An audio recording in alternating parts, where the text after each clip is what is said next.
বিনিয়োগ, প্রবৃদ্ধি, কর্মসংস্থান। আবার প্রবৃদ্ধিও যদি লেবার ইন্টেন্সিভ না হয়, মানে কর্মকাণ্ড যদি শ্রম নিবিড় না হয়, তাহলে আবার এমপ্লয়মেন্ট সৃষ্টি হবে না, নাম্বার ওয়ান। নাম্বার টু, আমার যে এডুকেটেড লেবার ফোর্স যেটা আনএমপ্লয়েড বেশ, কিন্তু আপনার একটা বিশ্ববিদ্যালয়ের গবেষণা আছে যে একটা বিশ্ববিদ্যালয়ের গ্র্যাজুয়েটদের 30% আনএমপ্লয়েড, এবং আমাদেরও ছাত্রছাত্রীরা আনএমপ্লয়েড।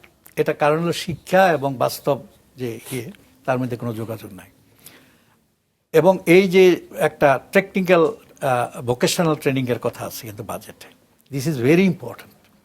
আমাদের প্রত্যেকটা থানায় থানায়, উপজেলায় এই ভোকেশনাল ট্রেনিং সেন্টার করা উচিত ছিল আজ থেকে 20 বছর 30 বছর আগে। তাহলে আজকে আমরা ডিভিডেন্ড ফল পেতাম। আমাদের MA পাসের এত দরকার নাই, যত MA পাস ততই বেকার।